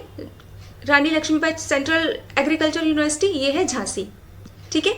तो इस तरीके से ये इनकी लोकेशन है। तो ये आपकी राजीव गांधी वाली हो गई, अमेठी, ठीक है। तो इस तरीके से आपको ये पता होना चाहिए कि 6 सेंट्रल यूनिवर्सिटी है, इनमें से कोई भी ऑप्शन नहीं दिया हुआ है तो आप ऐसे ही देख सकते हैं। Next question, the first milk cooperative society was establish in Uttar Pradesh. कहाँ बनी थी सबसे पहली मिल्क कोऑपरेटिव सोसाइटी? ये बनी थी इलाहाबाद में, ठीक है। इसको कटरा मिल्क कोऑपरेटिव सोसाइटी के नाम से भी जाना जाता है, कटरा मिल्क कोऑपरेटिव सोसाइटी, ठीक है। और इसका जो एस्टैब्लिशमेंट हुआ था वो कब हुआ था? 1917 में, ठीक है। तो ये कुछ इन्फॉर्मेशन याद रखी जा सकती है। आगे बढ़ते हैं। नेक्स्ट है, इनमें से कौन उत्तर प्रदेश के चीफ मिनिस्टर नहीं रहे हैं? तो इनमें से कौन नहीं रहे हैं? गोविंद बल्लभ पंत भी रहे हैं, TN सिंह भी रहे हैं, नित्यानंद स्वामी नहीं रहे हैं, और राम नरेश यादव जी भी रहे हैं। तो इस हिसाब से हमारा सही आंसर हो जाता है सी, ठीक है। नॉट पूछा है ना, नॉट। नेक्स्ट क्वेश्चन है, इनमें से किस डिस्ट्रिक्ट में, यूपी के किस डिस्ट्रिक्ट में कालिंजर फोर्ट जो है वो लोकेटेड है? कालिंजर का किला कहाँ स्थित है? तो बांदा डिस्ट्रिक्ट में लोकेटेड है, ठीक है। और ये जो कालिंजर फोर्ट जो है वो शेरशाह सूरी का लास्ट कैंपेन था, यानी कॉन्क्वेस्ट करने जो लास्ट कॉन्क्वेस्ट कालिंजर फोर्ट पे ही किया था। तो ये शेरशाह सूरी का लास्ट कैंपेन था, ठीक है, ठीक है। तो नेक्स्ट क्वेश्चन पर चलते हैं। The major centres of leather industry in UP are. कौन कौन से चमड़ा उद्योग के प्रमुख केंद्र हैं यूपी में? तो इसका सही आंसर होगा आगरा एंड कानपुर। और कानपुर को क्या कहा जाता है? कानपुर को लेदर सिटी भी बोला जाता है, ठीक है। अच्छा, वन डिस्ट्रिक्ट वन प्रोग्राम में मेरठ में क्या फेमस है? ये आप बता सकते हैं कमेंट करके, प्लीज़ मुझे कमेंट करके बताइए। वन डिस्ट्रिक्ट वन प्रोग्राम में मेरठ किसके लिए फेमस है, ठीक है। और हाँ, इलाहाबाद भी, इलाहाबाद किसके लिए फेमस है, ठीक। चलिए नेक्स्ट क्वेश्चन है हमारा, the UP state tourism development corporation limited was establish in which year? तो एस्टैब्लिश हुआ था 1974 में, ठीक है। 1974 में उत्तर प्रदेश राज्य पर्यटन विकास निगम लिमिटेड की स्थापना हुई थी, ठीक है। चलिए नेक्स्ट क्वेश्चन है हमारा, the name of Ebola virus has been taken. किसके नाम पर इबोला वायरस का नाम पड़ा था? तो इसका नाम एक रिवर के नाम पे पड़ा था, ठीक है। और उस रिवर का नाम है इबोला रिवर, ठीक है। इबोला रिवर के नाम पर ये वायरस का नाम इबोला वायरस पड़ा था, ठीक है। चलिए नेक्स्ट क्वेश्चन है हमारा, प्राइम मिनिस्टर श्रम awards are given to.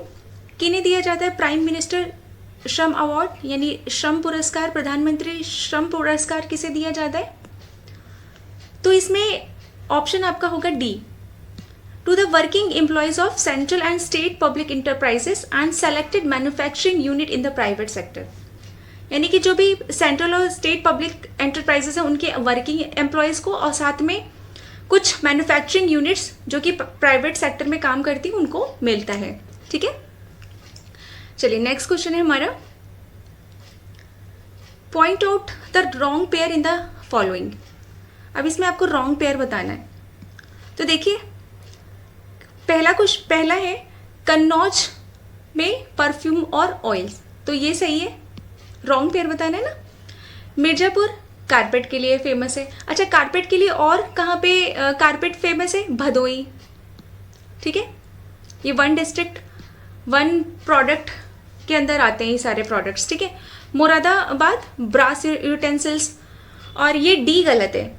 Agra में नाइव्स नहीं है। नाइव्स और सीजर्स के लिए कौन फेमस है? मेरठ, ठीक है। तो इस हिसाब से हमारा रॉन्ग पेयर पूछा गया है, तो सही ऑप्शन हो जाएगा डी, ठीक। चलिए नेक्स्ट क्वेश्चन पर चलते हैं।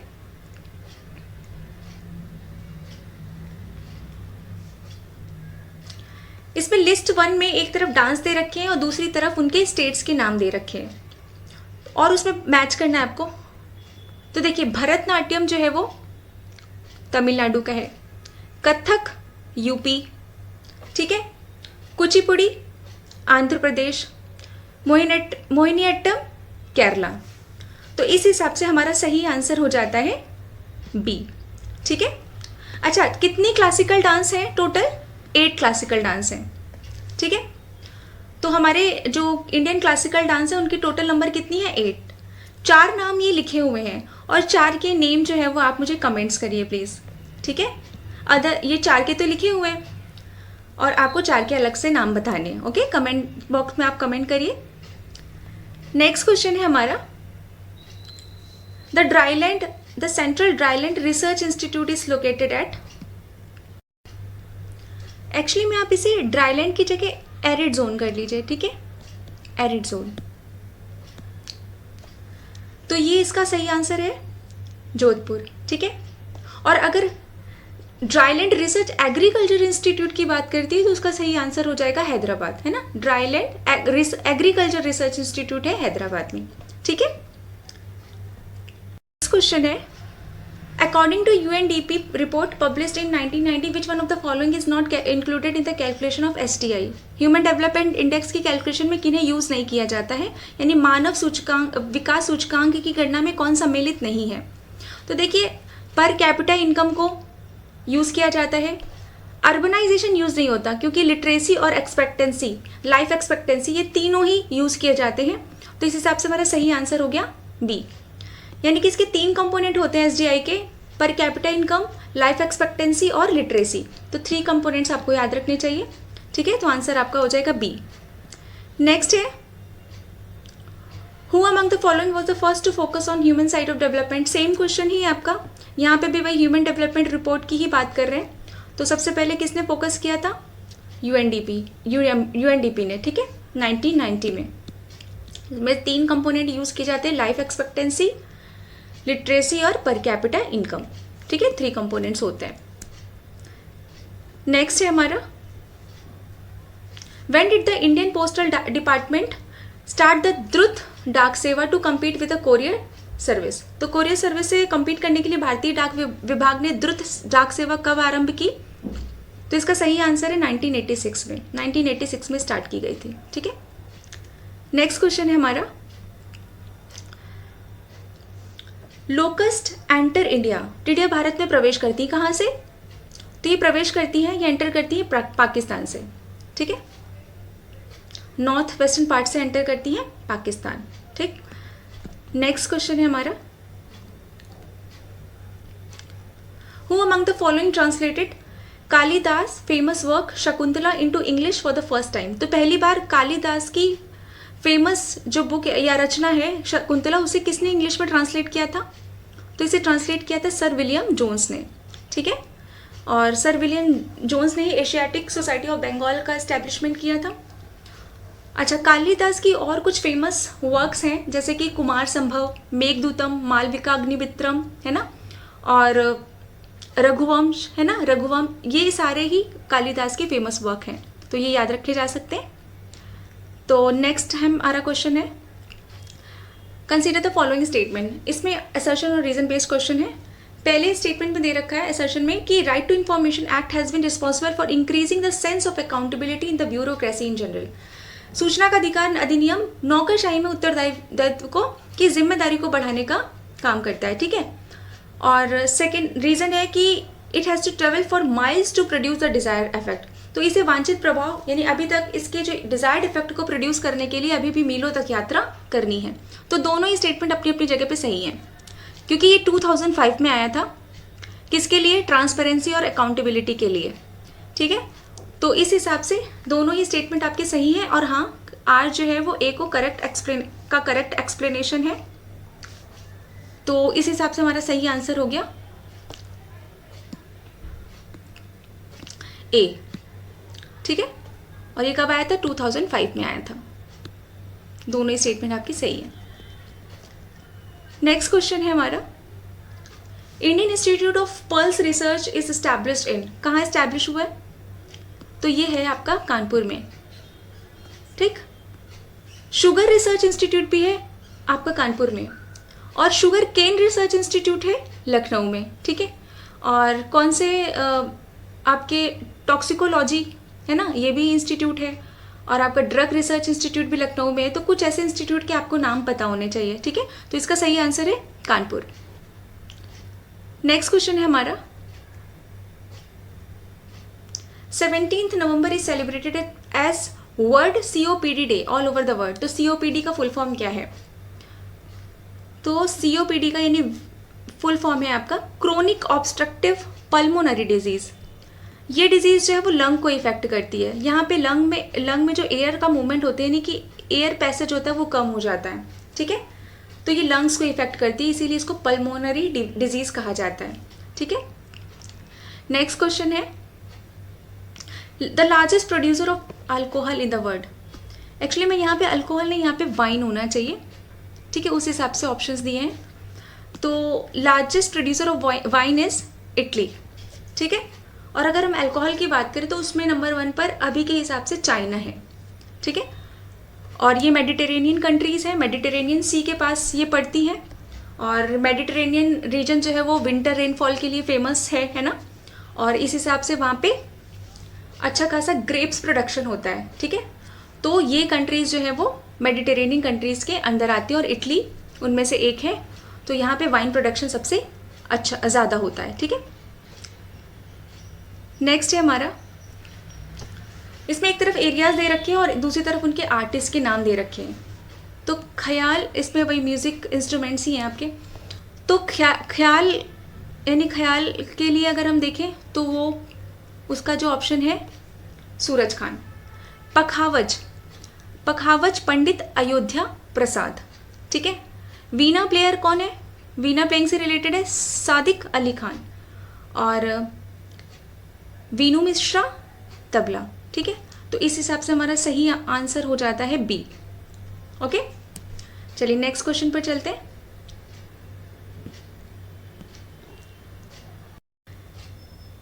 इस क्वेश्चन में एक तरफ लिस्ट में एरिया दे रखी है, दूसरी तरफ उनसे जुड़े हुए पर्सन यानी व्यक्ति कौन से एरिया से जुड़े हुए हैं, तो ये आपको मैच करना है।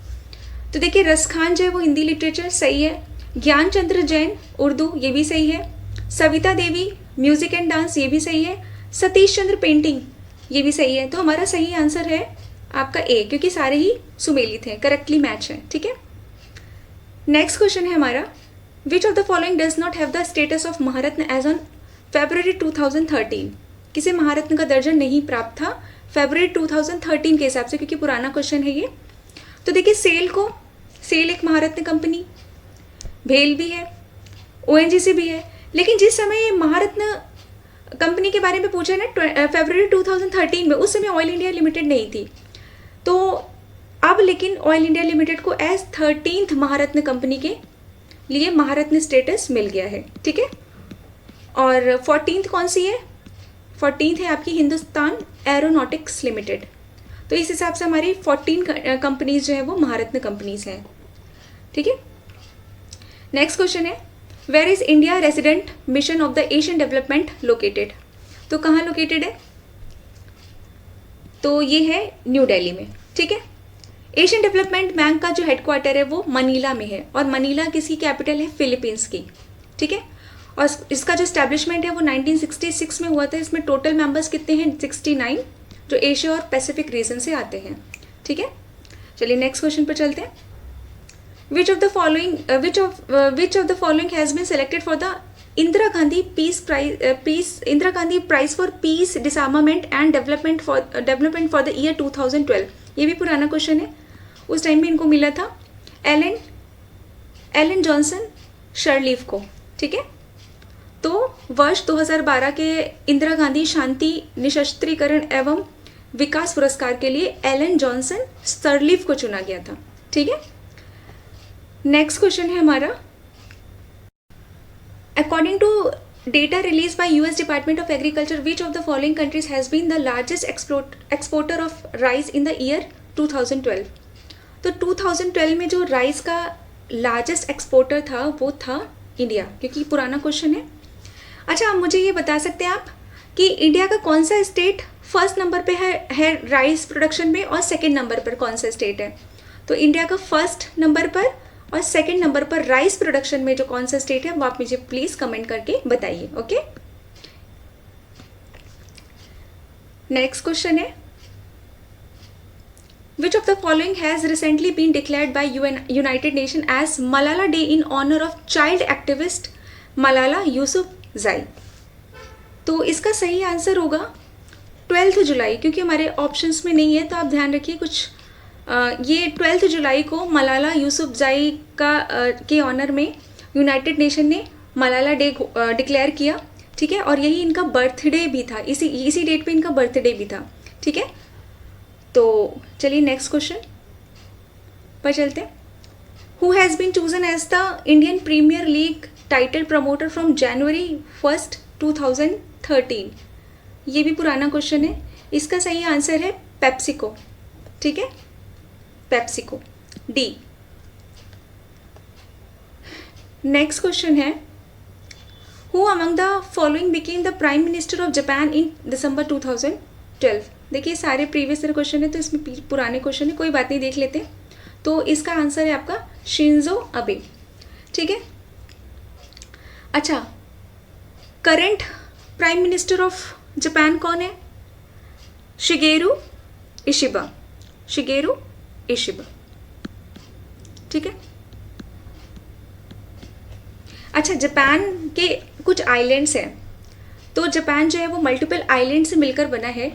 तो जापान में कुछ आइलैंड्स हैं जिनका नाम है होकाइडो, होन्शु, शिकोकू, क्यूशू। इस तरीके के 4 आइलैंड्स को आपको असेंडिंग ऑर्डर में अरेंज करना है, ठीक है, यानी कि छोटे से बड़ा। कौन कौन सा, मैं आपको ऑप्शंस दे देती हूँ। Honshu, Hokkaido,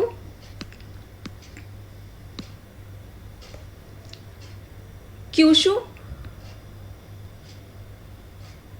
and Shikoku, Shikoku. ये 4 आइलैंड हैं, नाम आपको पता होना चाहिए, ज्योग्राफी में अरेंज करने के लिए आ जाता है। तो आप इसके असेंडिंग ऑर्डर, यानी कौन सा सबसे छोटा और कौन सा सबसे बड़ा आपका आइलैंड है, वो इनको अरेंज करके बताइए कमेंट में। नेक्स्ट क्वेश्चन है, what changes have been announced by Government of India in January 2013 in Indira Awas Yojana? तो इसमें आपको स्टेटमेंट्स दे रखे हैं, इसको सही आपका आंसर चुनना है। तो देखिए, amount of house construction in plain areas, जो प्लेन एरियाज में हाउस कंस्ट्रक्शन की अमाउंट थी उसको इंक्रीज करके 70,000 कर दिया गया। ये ऑप्शन आपका, ये स्टेटमेंट आपका सही है। Amount of house construction in hilly areas में हाउस कंस्ट्रक्शन का अमाउंट इंक्रीज करके कितना कर दिया गया था? 75,000। और for purchase of landless residential land, उसके लिए कितना पैसा मिलेगा? 20,000। तो इस हिसाब से तीनों ही स्टेटमेंट सही हैं, तो हमारा सही ऑप्शन हो जाता है डी। हाँ, okay, 1, 2 and 3 are correct. What is the name of Chief Justice of Sri Lanka who was dismissed after his impeachment in January 2013? तो ये भी पुराना क्वेश्चन है। तो चीफ जस्टिस कौन थे जिनका इम्पीचमेंट किया गया था, यानी कि महाभियोग से जिनको बर्खास्त किया गया था? Shirani Bandaranayake. Okay, answer B. The following magazine has stopped publishing its print edition after December 2012. तो ये भी पुराना ही है। किस पत्रिका ने दिसंबर 2012 के बाद अपने मुद्रित संस्करण का प्रकाशन बंद कर दिया? तो इसका जो सही आंसर है आपका न्यूज़ वीक, ठीक है। नेक्स्ट क्वेश्चन है हमारा, अभी सब प्रीवियस ईयर क्वेश्चन है, तब ओल्ड क्वेश्चन ही हैं। Who is the newly appointed general secretary of communist party of China in 2012? इसका आंसर है शी जिनपिंग, ठीक है। शी जिनपिंग ये तब भी थे, अभी भी है, तो करंटली भी अभी जनरल सेक्रेटरी की पोजीशन इन्होंने ही होल्ड कर रखी है, शी जिनपिंग ने, ठीक है। नेक्स्ट क्वेश्चन है हमारा, who among the following has the distinction of becoming the first major general in Indian army after receiving the Ashok Chakra. निम्नलिखित में से किससे अशोक चक्र प्राप्त करने के बाद सर्वप्रथम भारतीय सेना में मेजर जनरल बनने का गौरव प्राप्त हुआ था? तो इसका सही आंसर है B, major general Cyrus D Pithawalla. ठीक है, नेक्स्ट है हमारा, ये भी पुराना है, 2013 का। विच of the following film has won the golden globe award for best film in the category announced in 2013? तो किसे मिला है सर्वश्रेष्ठ फिल्म का गोल्डन ग्लोब पुरस्कार? तो इसका सही आंसर है आर्गो। ठीक है, आर्गो को मिला था। नेक्स्ट है हमारा, Who among the following has won the Ballon d'Or award for the best football player of the year for the 4th consecutive time in 2012? ये भी पुराना है, तो इसका सही आंसर है लियोनल मेसी। मेसी को मिला था। ठीक है, नेक्स्ट क्वेश्चन है हमारा, Which of the following years was declared by United Nations General Assembly as International Year of Rice? तो इंटरनेशनल ईयर ऑफ राइस कौन सा ईयर था? 2004, आंसर ए। ठीक है, अच्छा 2025 को कौन सा ईयर डिक्लेयर किया गया है? ये international year of cooperatives. UN ने 2025 को international year of cooperatives declare किया है। ठीक है, ईयर ऑफ कोऑपरेटिव्स। ठीक है, चलिए नेक्स्ट क्वेश्चन पर चलते हैं। Who was the Prime Minister of India when India had to keep gold in foreign banks? तो जब भारत को विदेशी बैंकों में सोना रखना पड़ा था, उस समय भारत के प्रधानमंत्री कौन थे? चंद्रशेखर। ठीक है, answer option D, Chandrashekhar. Next question है हमारा, इसमें एक तरफ लिस्ट में हिस्टोरिक प्लेसेस दे रखी, दूसरी तरफ उनकी स्टेट्स, तो आपको मैच करना है। चलिए ट्राई कर सकते हैं। Bhimbetka Madhya Pradesh, shore temple Tamil Nadu, Hampi Karnataka and Manas Assam. तो इस हिसाब से हमारा सही आंसर हो जाता है बी। ठीक है, अच्छा ये जो भीमबेटका साइट है, ये वर्ल्ड हेरिटेज साइट है यूनेस्को की, तो इसको यूनेस्को की वर्ल्ड हेरिटेज साइट के रूप में शामिल किया गया है। कौन? भीमबेटका, वर्ल्ड हेरिटेज साइट है भीमबेटका। ठीक है,